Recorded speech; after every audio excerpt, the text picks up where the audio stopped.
My name is Alyssa. Due to slight climate changes, our rural home has become more susceptible to insect infestation. As a result, I actively perform pest control every year, effectively becoming a hunter-like figure as a 34-year-old full-time housewife.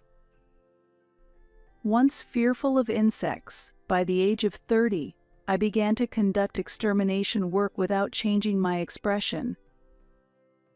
I think I have become quite tough.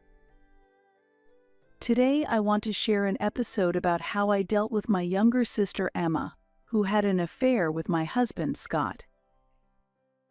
He was my childhood acquaintance, but our relationship blossomed a few years ago when I was still in my 20s. At that time, a middle school reunion was held after a long while, and I got reunited with him there. When we had just started elementary school, Emma, 2 years younger than me, Scott, and I used to play together. However, as we reached the age where it became embarrassing to play with girls, Scott began to distance himself from us. Scott's family moved away during middle school, making it even harder to keep in touch. Therefore, it was very tense for us to talk at the reunion. But something reliable exists when you grow up alcohol. Scott and I, both lovers of alcohol, enjoyed the reunion more than expected thanks to its help. After we had a drink for 3 rounds just by ourselves, Scott said something as we were about to part ways. "I've liked you since we were kids, and it seems those feelings have continued until now." I thought, what does that mean? But the conversation lightened, and he suggested, "Why don't we date?" So our relationship began. The next day, a sober Scott exclaimed, "Oh, I finally said it. How embarrassing. Am I being pretentious? What do you think? Is it selfish?" while rolling on the floor, and I burst into laughter. Though I felt sorry for him, seeing the person you like feel embarrassed is inexplicably fun. Afterward, things progressed quickly, and we decided to get married, visited both families, and informed them about the wedding plan for 6 months later and the start of us living together. We did that before the wedding to better understand each other's daily lives. Since we were originally childhood friends, our families knew each other well. There were no obstacles, and they gave us their blessings for our marriage smoothly. That's how it should have been, but something unexpected happened at home. During a meal with my family, Scott had come to visit. "Hello," said Emma after she came home from work. Upon seeing Scott at the table, her surprise quickly turned to joy. "Scott, why are you here?" Scott said, glancing at me shyly. "Actually, we've been dating for the past 6 months and are considering marriage. He came today to tell us about it." I decided to explain the situation to Emma, thinking it was my responsibility. At that moment, Emma's face contorted as if she was holding discomfort. "Wow, I'm tired. I'm going to sleep. See you later." She hurriedly went into her room and slammed the door shut. "Oh, this is bad." I wondered if I had upset her and looked at Scott with a puzzled expression, but he reassured me with a smile. "It's okay." Just to clarify, Emma is not usually like that. She might be dissatisfied with our marriage and living arrangement. But why is she the only one feeling this way when our parents see no problem? Unable to grasp Emma's feelings, I debated whether to ask her directly after Scott left. As I was about to go to the bathroom, I encountered Emma in the hallway. Oops. Lost for words? Emma glared at me angrily. I can't believe you decided to marry Scott. I've liked him for a long time. I will never forgive you. Emma stormed off with heavy footsteps, leaving me in shock. At her sudden confession, I could only be astonished. Really? Did she like Scott? It felt like a drama unfolding, and I was overwhelmed. After a sleepless night, I came to a conclusion. Even if Emma likes my fiancé, why should it be a problem? Our marriage is already decided. If Scott had said he liked Emma, it would be a different story, but that's not the case. If she had feelings for him since childhood, she should have told him sooner. It's her own failure not to have expressed her feelings, and I shouldn't be blamed. I expected her backlash, but decided to handle it with the poise of an elder sister. In this heavy situation, I chose to think optimistically. However, I continued to struggle with whether to tell Scott. If Emma's feelings became known to him, it could cause problems. But if I didn't tell him, he might continue to feel uncomfortable every time he came to our house. Deciding it was his right to know, I explained everything to him. If there's trouble, seek help. There's only so much I can do. Scott reassured me. Sibling issues, huh? If Emma becomes aggressive, will you protect me? Of course not. Ha. With such light-hearted exchanges, we decided not to overthink things. We had no intention of reversing our decision to marry, and persuading Emma and gaining her understanding seemed unlikely. Ultimately, just letting it be was our decision. As expected, Emma's resistance intensified. The first day, she drained the bathtub water she had used first. No big deal, I'll just shower. But having my makeup and wallet hidden before work was quite stressful. I don't have the luxury to hunt for treasures in the morning. Desperately searching while nearly being late, I ended up rushing to work at the last minute twice a week, receiving sharp glances from my boss, as if I was neglecting my duties due to my upcoming marriage. This is unacceptable. As her older sister, I internally struggle with whether to forgive or not to forgive. Initially, our parents were unaware of my sister's pranks, but they realized something was amiss after some of my important items were hidden.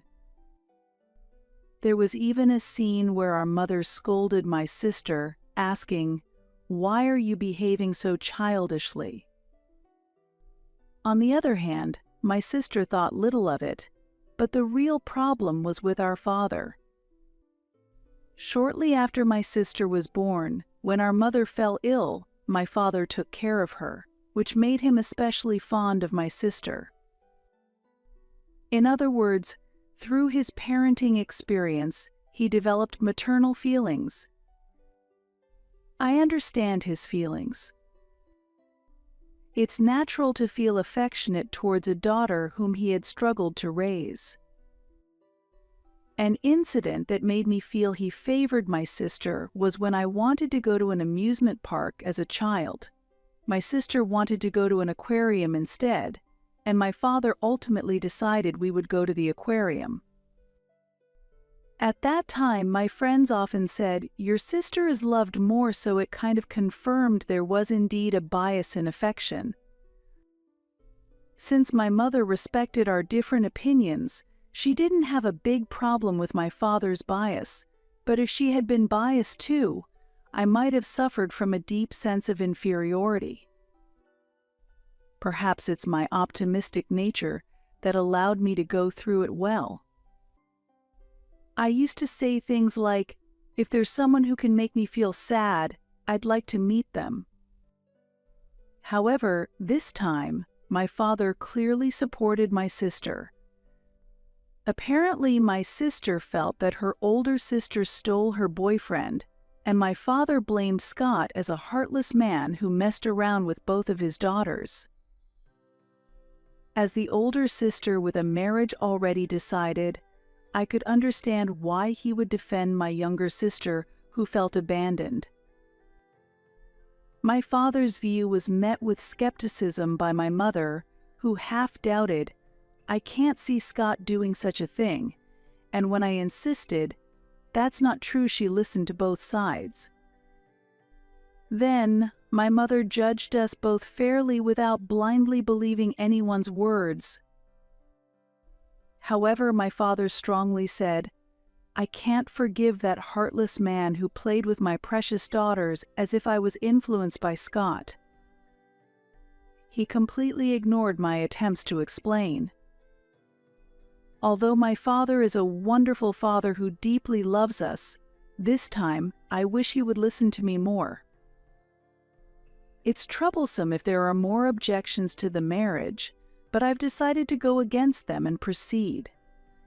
Effectively, that means moving up the schedule and starting to live with Scott immediately. If the problem is concentrated on my sister, the best course of action is to distance myself from her.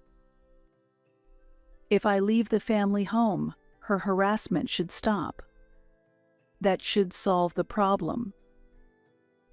As if to prove this choice was correct, our living together proceeded smoothly. Over time, my mother said, maybe you're right. You're an adult now, live as you see fit, supporting me, and although my father had complaints, he said nothing more. Even if Scott and I were to break up, I doubted that Scott would choose my sister, as it seemed pitiful. I feel this was the smoothest way to handle the situation.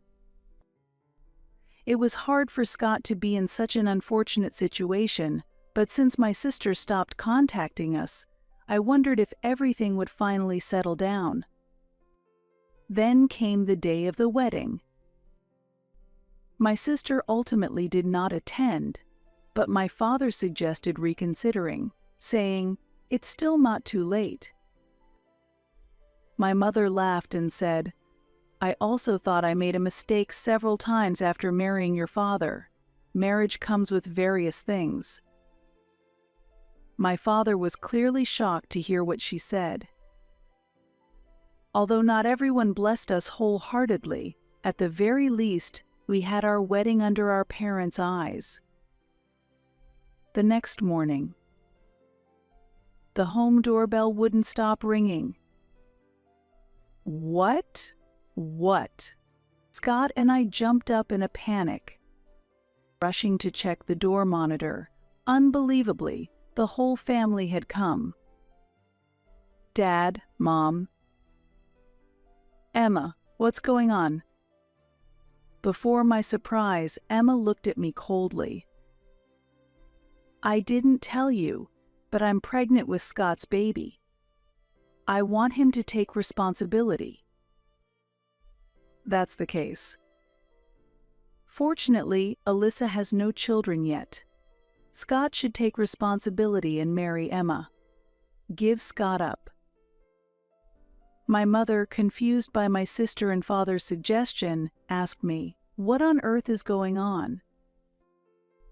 At that moment, Scott walked to the entrance, still dazed. What? My child, what? He finally woke up and shook his head vigorously at me. No, that's not true. It was a dramatic denial, like something out of a drama. I know. His panicking only makes it more suspicious, so stop that. I kept silent. holding back my laughter. What? Scott's child. How far along is the pregnancy? 2 months. If Scott doesn't take responsibility, this child will be fatherless. That would be too sad, right? 2 months. Shocked by my sister's words, Scott and I looked at each other. Ha ha ha ha. Scott and I burst into laughter. Our parents were confused and unable to understand. Emma panicked. Why are you laughing? Look, it's been 2 months, right? Tears spilled from my eyes as I laughed too hard.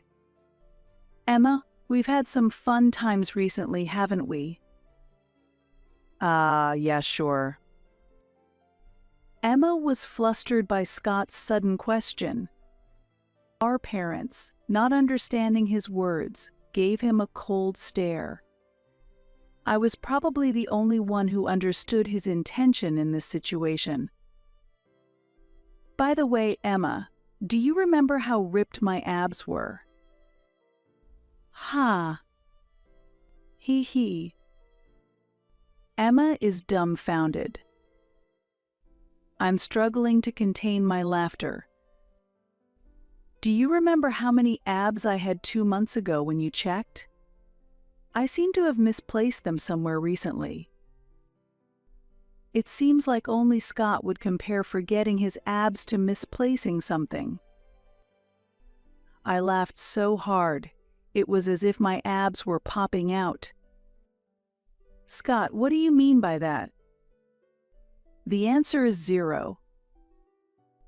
I was about to agree, but Scott ignored Emma's suspicious look and seriously declared he had no abs. Even our mother couldn't help but laugh at this scene. It appears that the one who can make others laugh wins this game. Next question. You've seen my mole, right? How many do I have? What? Ha. Emma was confused about how to respond to Scott's strange question. Naturally, his real intention was to enjoy bewildering her in this situation. In reality, there's nothing physical between them, so she couldn't possibly answer his question. If she makes any mistake, it would be to Scott's advantage.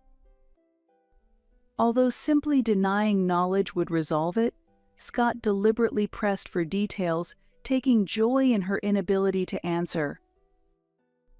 In fact, our mother also began to question whether their behavior really indicated a romantic relationship, as it seemed quite different.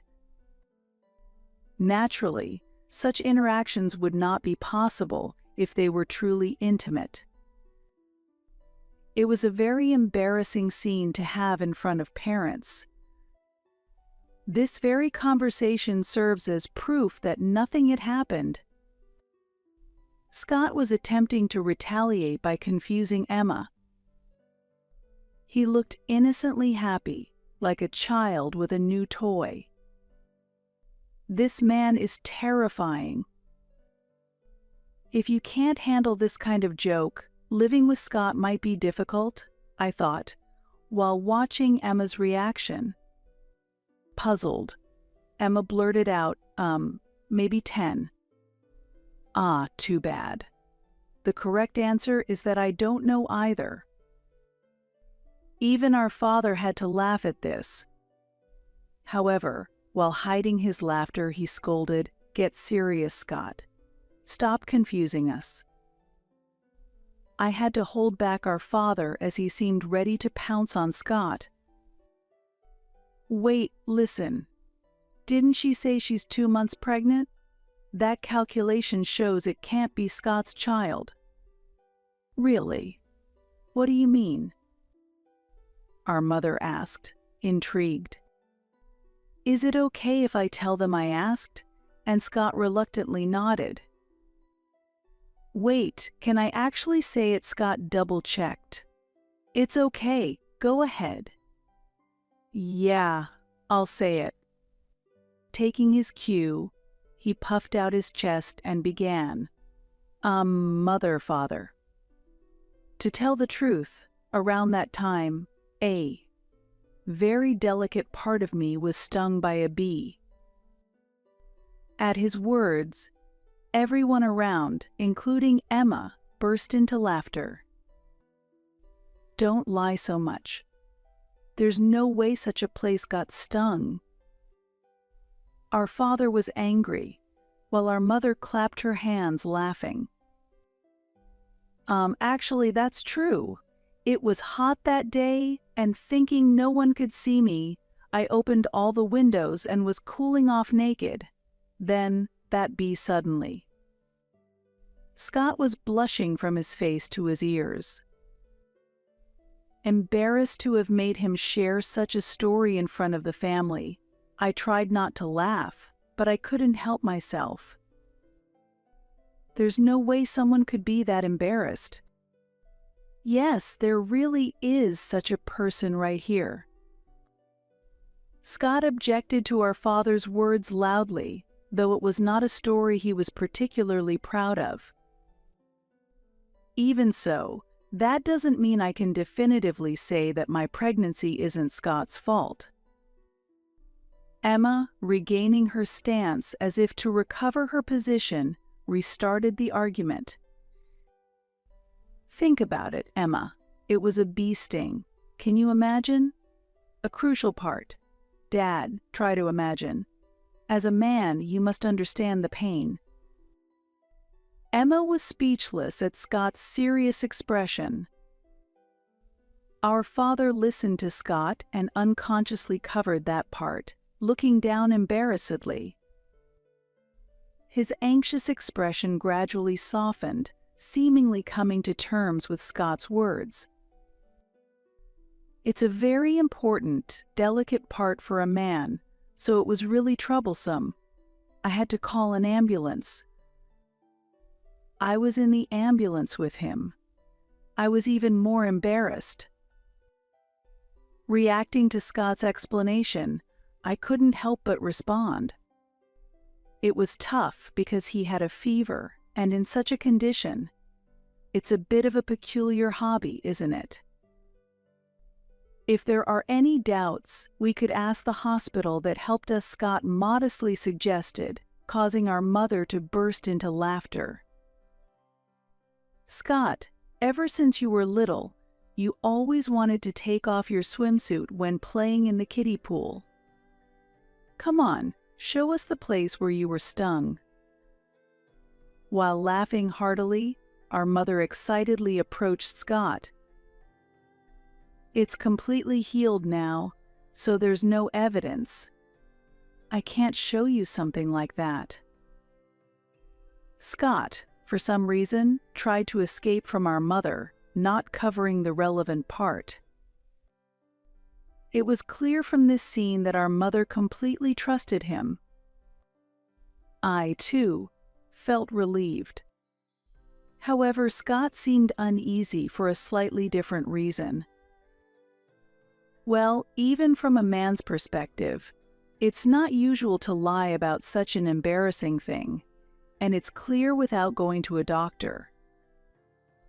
At that moment, our father looked at Scott with a compassionate gaze, as if cherishing his slight dignity. It was a face I had never seen before. Ironically, the area that was attacked tends to elicit sympathy in certain situations. Does an injury prove advantageous even in such cases? In the midst of this, I spoke to my bewildered sister, Emma. "Listen, even if such ridiculous lies are told, we're not getting a divorce. In fact, the only person who will end up more miserable is you. Even if you don't believe it, I truly wish for your happiness. After all, you're my only sister." At that moment, Emma's eyes widened dramatically. "Shut up, shut up, shut up. I'm so done. I don't need a Scott who can only be yours." As Emma became emotional and tried to lash out at me, Scott forcefully brushed off her hand. "I don't care what Emma thinks of me. I love Alyssa, and that's enough for me. Emma will continue to be a dear childhood friend and a sister-in-law, but I do not see her romantically. If you continue with these lies, I will respond firmly. As Alyssa's husband, it's my duty to protect her." Emotions heightened and tears nearly spilled. "It's all over. I've never ever felt like the world was against me until today," said the person who wouldn't seem to have been in despair after a bee sting. At that moment, he seemed incredibly dependable. "Watching this," our father said, "if Emma is truly pregnant, I want to see medical records." This request clarified that our parents had merely believed the pregnancy based on words alone. Their kindness in believing their children seemed to have backfired this time. Our mother insisted to Emma, "If you're lying, you should apologize." Trembling, Emma retorted, "I've reached my limit. No one is on my side. I won't apologize for anything," she screamed, tears streaming as she left. Dad attempted to follow her, but Mom stopped him. "Let her be for now. Let her calm down." What changed over the next 2 weeks? Our mother forcefully took a persistently claiming to be pregnant Emma to the gynecologist, but as expected, there were no signs of pregnancy. She was diagnosed as a healthy adult woman with no signs of illness. Subsequently, our parents apologized to Scott. "We're sorry for the unnecessary suspicion. We've known you for a long time and we should have trusted you, Scott. Please take good care of Alyssa." They also apologized to me for making me uncomfortable. Not having disclosed the extent of my estrangement with Emma, I didn't blame my parents. Parents believing in their children might be seen in various lights socially, but for a child, it's reassuring. They are irreplaceable to me. Humans make mistakes. This time, it was our father who did. Indulging Emma led to problems again, but considering the great debt I owe them, I chose to forgive them. Without my parents, I wouldn't have the happy life I lead now, nor might I have met Scott. After the truth about the fake pregnancy was revealed, Emma, embarrassed, stormed out saying, "I don't need a home like this anymore." Our father, who had been generous to Emma, had previously said, "It's better for her to have a cooling-off period away from home," and chose not to follow her. Our mother said sternly, "Such behavior can't just be excused as being carried away by romantic feelings. She must apologize when she returns. If she can't do that, she can't come back home." It's hard to imagine such an angry Emma apologizing to us. Mom agreed with this thought. This was effectively an exile from the family. 7 years later, Emma returned to the family home and apologized to us once, but eventually she was completely cut off. Despite her initially very sincere behavior, by the end of the year, excessive alcohol consumption led to serious trouble. The catalyst was her sneaking into Scott's blanket while he was asleep and provocatively asking, "Aren't you tired of your sister?" Scott, startled as if he'd seen a ghost, screamed loudly, causing a commotion among those nearby. The noise echoed through the house, waking not only me but also our parents. This commotion revealed the incident to the family. He wasn't a suspect to anything strange this time, but the drunken Emma exclaimed, "I'm so jealous of you always being close to your sister." pay some attention to me too." Her demand was unrealistic, and I had no intention of complying. In response, I exploded in anger, yelling, "Stop it." Scott trembled like a small chihuahua, and our parents, angrier than ever, disowned Emma. Especially our father, despite his deep love for Emma, expressed his outrage. "I don't remember raising a child who behaves like this."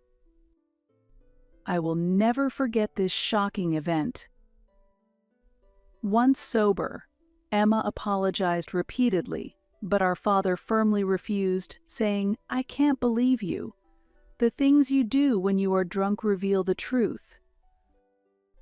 This resulted in Emma tearfully leaving the family home for good.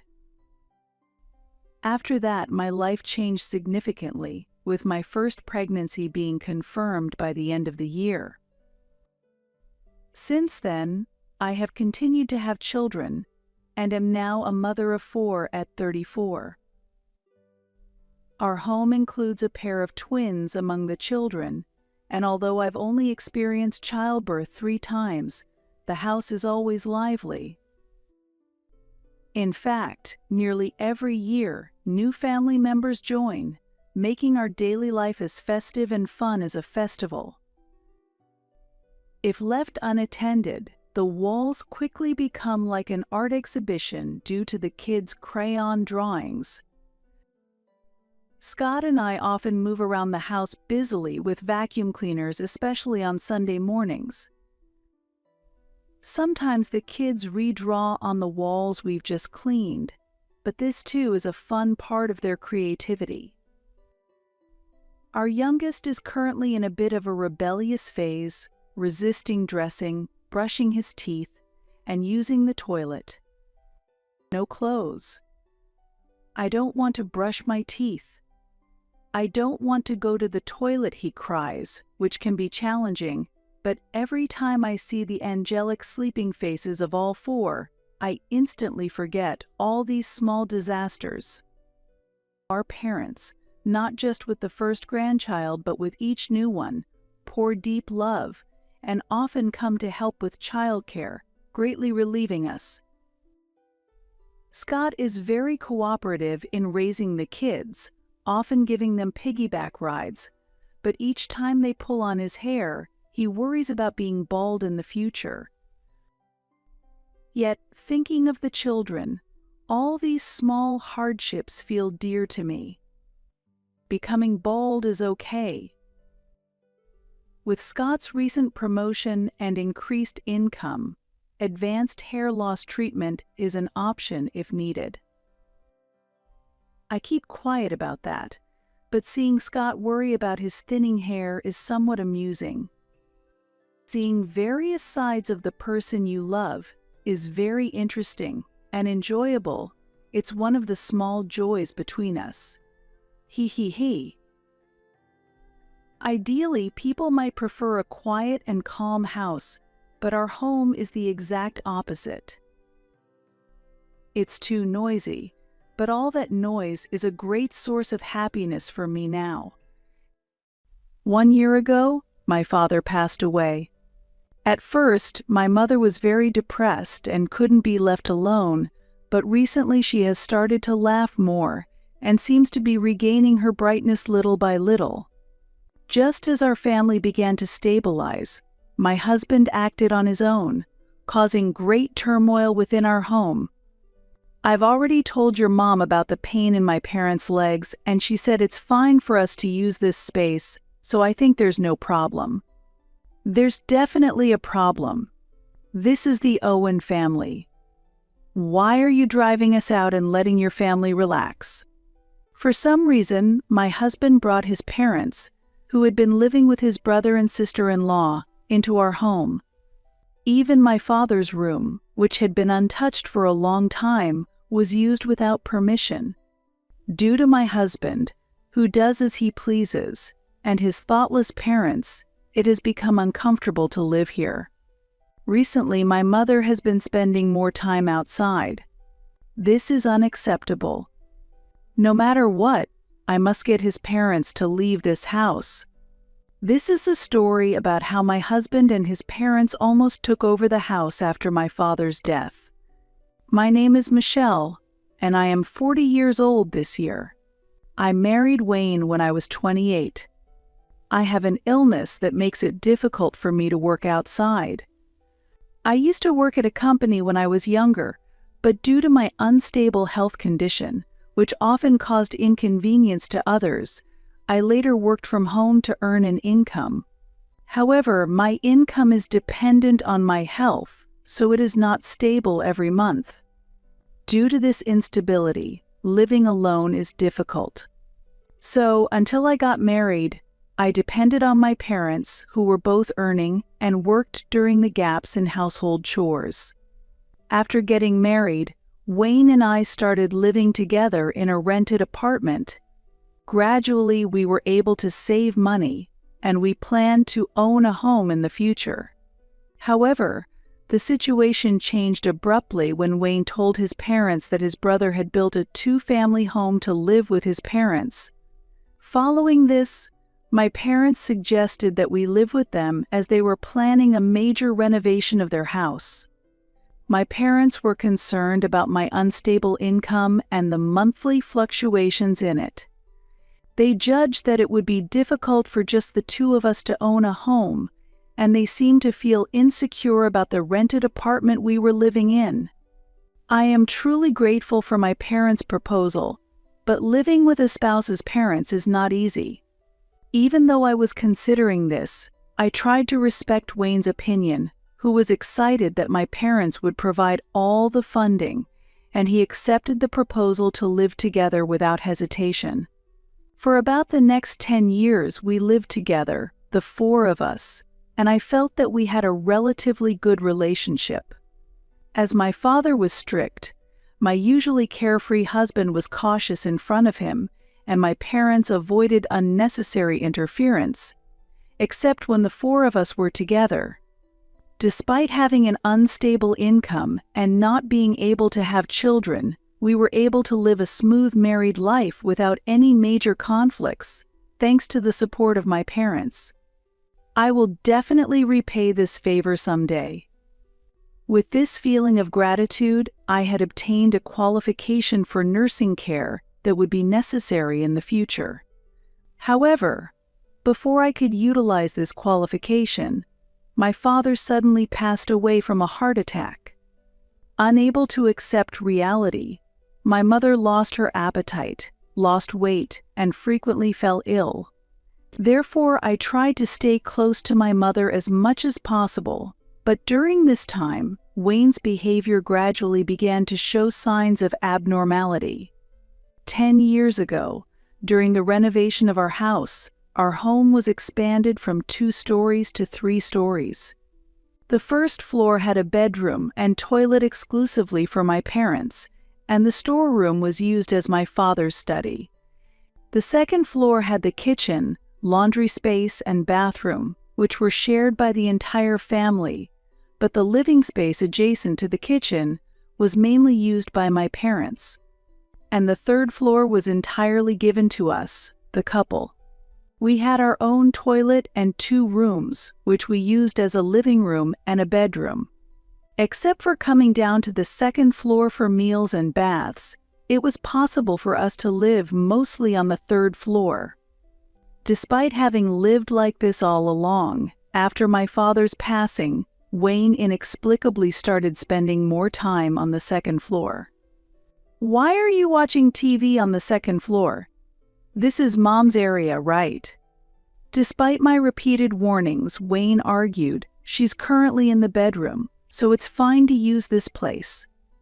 Using the fact that the refrigerator is on the 2nd floor as a reason, Wayne started spending his time in the 2nd floor living room daily. Knowing he was there, my mother, being reserved, stopped coming up to the 2nd floor. Even when I spoke to Wayne about this, he did not accept it. After my father's death, Wayne began to act selfishly, and we had frequent conflicts. After arguing many times, we hardly talked to each other anymore when something bad happened. 1 year after my father's death, my mother, who had been mostly homebound, started going out more often, which was a relief. What are these boxes? This happened one night when I returned from shopping with my mother. When we returned home, the door to the storeroom on the first floor was open, and looking inside, all the items that had been in my father's study had disappeared. In that place, an old dresser and bed that I didn't recognize were placed. Additionally, many cardboard boxes were stacked up. Seeking the reason for what was happening, I quickly headed to the second floor living room, but there was not only Wayne but also other people. In the kitchen, my mother-in-law was standing, and my father-in-law was enjoying drinks with Wayne in the living room. I called Wayne out into the hallway and asked him about the situation, but he explained I had to call them because Mother wasn't getting along with my brother's wife. I decided to let them use that storeroom. His answer was self-centered. Why didn't you say anything? We haven't been talking recently, and it would have ended up in a fight anyway, Wayne said. He argued that the lack of prior consultation was because our relationship was bad. Where is Dad's stuff? You didn't throw it away, did you? I asked. Yeah, I threw it away. Keeping things that aren't used is meaningless, Wayne replied. Enraged by Wayne's actions, I yelled loud enough for his parents behind the door and my mother downstairs to hear. Please leave immediately. All right, put all the discarded items back where they were. All right. Wayne dismissively brushed off the words I spoke in anger. Though he said all right, he likely wouldn't take any action. In past arguments, he always casually responded and ended the conversation. Please listen to me seriously, Michelle. As I raised my voice, I heard someone call out from behind me. Turning around, I saw my mother climbing the stairs, placing her finger to her lips and shaking her head. It's late, so they will stay here tonight, she said, considering my parents-in-law. Even when I tried to talk to Wayne after that, he only dodged the issue, busy taking care of his parents and not facing it head-on. The next morning, the drunken Wayne slept in the living room on the second floor. The table was cluttered with used dishes, and my irritation only grew. Unable to bring myself to start the laundry at that moment, I was startled when clothes were thrown at me. Michelle, you're commendable for doing your parents' laundry too. Anna, even though it's a two-family house, she only does their own laundry. Without asking me whether I could do their laundry, my mother-in-law handed me clothes as if it were a given and began complaining about her daughter-in-law. Do they really plan to live here? This is my family home, built by us, the Owen family. After my mother-in-law left the room, I tried to wake Wayne, who was sleeping in the living room. However, he only groaned and didn't wake up easily. Unable to stand it any longer, I went back to my room on the third floor and contacted my brother-in-law. Yes, I've heard about it from Wayne. What do you mean you've heard? I haven't been explained anything. This is the Owen house. It's not appropriate for the Hanson family to live here. Brother, please help. Suddenly being handed laundry, I panicked. If I don't kick them out soon, they'll probably stay forever. I asked for help, but my brother-in-law simply replied. I talked to Wayne, but it seems the situation between Anna and Mother is beyond repair, and she herself doesn't want to live here. That can't be. I'm sorry, but please try to handle it. Wait, just a minute. Even as I insisted it was my parents' house, I was ignored, and the conversation was unilaterally ended, and the call was cut off. Troubled, I went back to the second floor to Wayne. Mom, my mother had just woken up and was tidying up the mess in the living room. I'll take care of this, so why don't you go wash up and refresh yourself, Mom? Originally, I had intended for Wayne to clean up, but ultimately, I ended up dealing with it. After sending my mother to the washroom, I started doing the dishes, when suddenly Wayne woke up and began rummaging through the refrigerator behind me. I washed my hands and brought up yesterday's issue again. "Did you really throw away my father's belongings? Don't keep asking." "Yes, I threw them away. You did this without consulting our family at all. Are you aware of that? It's really selfish." "Well, there's no need to keep things that aren't used." Is this a difference in values, or was his relationship with my father just formal? My mother and I had wanted to keep my father's belongings as they were for at least a while, but Wayne had disposed of them easily. No matter how much I explain, it seems he will not understand. Though I am almost giving up on getting Wayne to understand, thinking of my mother's sadness weighs heavily on me. I can't continue living with someone who throws away others' belongings without permission. I need to think about the future. Despite warning him about the future, Wayne remained silent with a sullen face. "By the way, I contacted your brother earlier." "What? Why?" I asked him to come pick them up. "I told him we can't live together because this is my parents' house. Listen to me." I relayed the conversation with his brother, but Wayne frowned and yelled, "Don't belittle my parents. They have nowhere to return." "There's no such thing as having nowhere to return. They can go back to your brother's house." "But they can't go back there." "Then they should rent somewhere else to live. This is our parents." The argument continued, and Wayne cut off the conversation and left without listening to the rest of what I had to say. As he left, he said, "Always about your parents' house, your parents' house. This is also my house." Indeed, this house is also a home to Wayne. By continuously emphasizing that it's our parents' house, I might be making him feel uncomfortable. However, my parents never accepted money from us, even when we tried to contribute monthly. "You will eventually support this house on your own." With this statement, we were essentially directed to save money.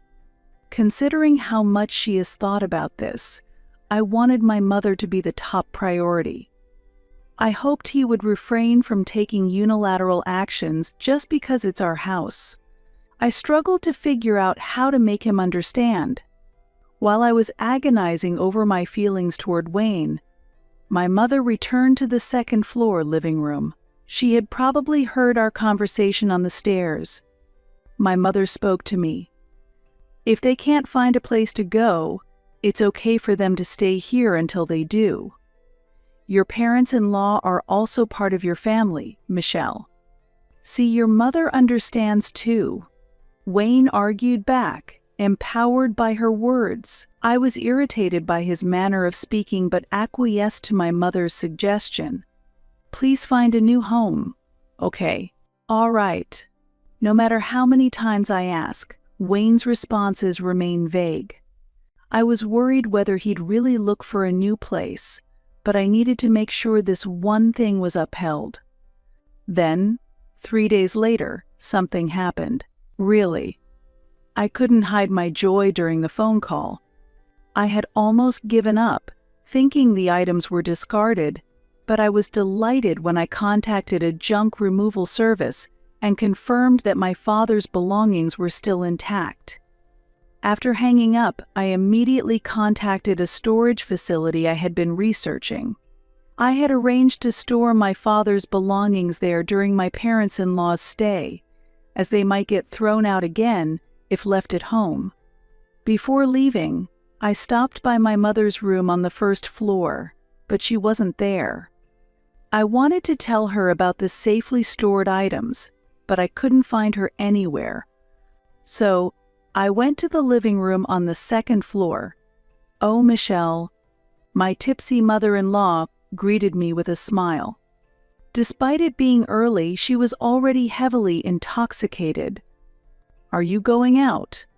"Wayne, still in his work clothes, was drinking in the living room. The usually tidy second-floor living room was now cluttered with empty cans and dishes.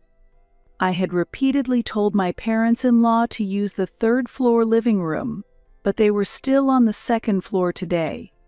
I couldn't sense any intention from them to look for the new residence they had promised. I called Wayne into the hallway to talk. "Why won't your parents go up to the third floor? They say their legs hurt. But Mom is on the second floor. Their legs hurt, so it's even more difficult for them to go up to the third floor. It would be resolved if your mother would go up to the third floor instead." No matter how much I complain, Wayne always seems to override my opinions. Exhausted from the busy and contentious environment, I changed the subject to ask about my mother's whereabouts. "What? She went to a net cafe." I was surprised by Wayne's answer. "Yes, with a friend. Your mom is really youthful. She handles the computer just fine and might come back late tonight." Wayne seemed impressed by my mother's youth, but I couldn't imagine her spending time in a net cafe. It wasn't strange since she frequently uses computers, but why would she go to a net cafe? Then it hit me. My mother usually uses the desktop computer on the second floor. Since it's not portable, she might be feeling inconvenienced. "Hey, can we let my mom use the second floor?" The second floor has the computer. There's no TV in the first floor bedroom, and it seems like my mother has a lot of spare time. Even when I asked, Wayne looked displeased. "I've already told your mom about the pain in my parents' legs, and she said it's fine for us to use this space, so I think there's no problem."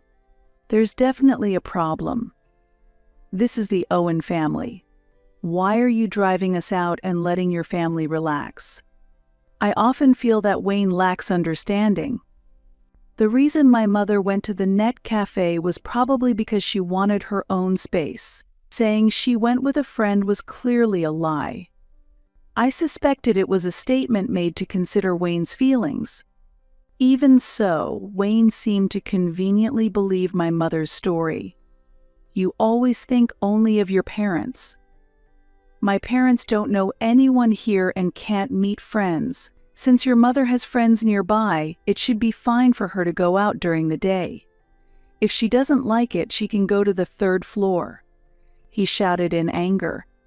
Wayne's expression at that moment was terrifying, unlike anything I had seen before, and I was left speechless. Is this what it means for affection to cool in an instant? I was more surprised by my own calmness than by the anger. I truly felt that we could no longer live together. I left the house without saying anything. Before going to pick up my father's things, I stopped by the lawyer's office. In the evening, I visited my mother's room on the first floor and handed her the keys to the storage locker. "I'll store these temporarily, but I promise to put everything back where it belongs," I said sincerely. My mother listened quietly, placed her hand on my shoulder, and made me look up.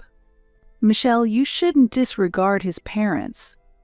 I might leave this world at any time, and once I'm gone, won't your family only consist of them? Since you're not strong, you might need to rely on them, right?" My mother smiled gently, but I couldn't nod in agreement. I was completely fed up with Wayne's behavior since my father's death. I strongly wished to end my relationship with my thoughtless parents-in-law quickly. I pulled out the documents I had received at the office from my bag. "I'm filing for divorce." I said it without hesitation, and my mother silently stared at the divorce papers. After a few minutes of silence, my mother sighed and started talking. "Your father never took any money from you too, did he?" "That's right. Telling you to save wasn't just for your future. This was new information to me." My mother leaned in close, making sure her voice wouldn't carry outside, and whispered, "We set things up so that even if we're gone, you, Michelle, with little income and weak health, can stand up to Wayne. Of course, it's best to get along, but life is unpredictable after the divorce. This house is set up to be yours. That was the idea. The house should support your life. With the government payments and your income, it should be enough. My mother smiled gently for a moment, but her expression quickly turned cold. Foon, you're getting a divorce. While saying that, she picked up the smartphone that was on the bed. The faint vibration sound I had heard while talking about the storage unit became clearer once she took the phone in her hand. When she showed me the screen, I looked at her with a puzzled expression. Notifications from a social media app were popping up one after another. Though I was unable to understand the situation, my mother smiled contentedly and said, "It went viral." A few days later, in the morning, I confronted Wayne with the divorce papers. "So you resort to divorce whenever things don't work out? Fine, let's divorce. But in exchange, I'm selling this house," Wayne said. He quickly took the divorce papers from me. "However, he can't sell this house. The house is registered in my name. Originally, it was under my mother's name, but we changed it to mine, anticipating the future." "Ah, if I hadn't married you, maybe I could have had children," Wayne said sarcastically, but I felt nothing. I know what's coming for Wayne. Make sure you have no regrets. Watching Wayne handle things roughly while showing his displeasure, I whispered that quietly. "What?" As I responded to his question, the doorbell rang. Knowing my mother was waiting outside, I didn't answer the doorbell and started doing the laundry. "Over here." My mother's lively voice came from downstairs, along with the sound of several movers' footsteps. Wayne, wondering what was happening, went downstairs. Soon, Wayne's panicked voice and my parents-in-law's shouts could be heard. My mother had called the movers to send my parents-in-law's belongings back to my brother-in-law's house. "Stop it, please." "Mother, why are you moving people's belongings without permission?" As if she had anticipated his words, my mother cut him off and strongly countered. "You were the first to dispose of things without permission." When Wayne had discarded my father's belongings, my mother kept quiet, thinking of what might happen after we were gone. "If you're divorcing, I won't endure it any longer."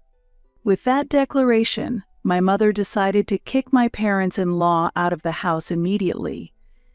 Then, Wayne received a call when he was trying to stop the movers and exclaimed, "Wait, what news?" He picked up the phone and frantically turned on the TV while likely talking to a friend. The program shown on the screen was a morning TV show that creates news from social media posts. "Wait, is that our house?" As the image of our home appeared on the TV, Wayne was shocked. I couldn't believe that my mother had been doing this on social media. The events of the night I declared the divorce came rushing back. It went viral. At that time, what my mother had shown me was the screen of the social media app currently being broadcasted on TV. It had posts saying, "My daughter's husband is causing problems. We might lose the house," and starting with that post, my mother's tweets garnered a lot of sympathy, leading to interview requests from major newspapers. Originally, my mother had no intention of participating in interviews, but as soon as she learned of my decision to divorce, she changed her mind and responded positively to the interview offers, which led to the progression of the story. As I stared at the TV showing our house, my mother whispered softly, "Now Wayne will also find it hard to stay here, won't he?" In that moment, her eyes sparkled as if filled with joy. I stared coldly at Wayne, who was pale-faced. He undoubtedly feared that this would become known at his workplace. The power of the media is immeasurable, and once information is circulated, it's inevitable that people will try to find out who owns the house. Eventually, photographs of Wayne, my parents-in-law, and our family were widely published on the internet. Driven into a corner, Wayne hurriedly submitted the divorce papers, packed his belongings, and left the house. Thus, peace finally returned to our home. I was able to safely return my father's belongings to the storeroom, and I feel relieved. Currently, my mother and I live peacefully together, but there might come a day when I will be left alone in this house. Yet, I am determined to cherish this house, never forgetting my gratitude towards my father and mother.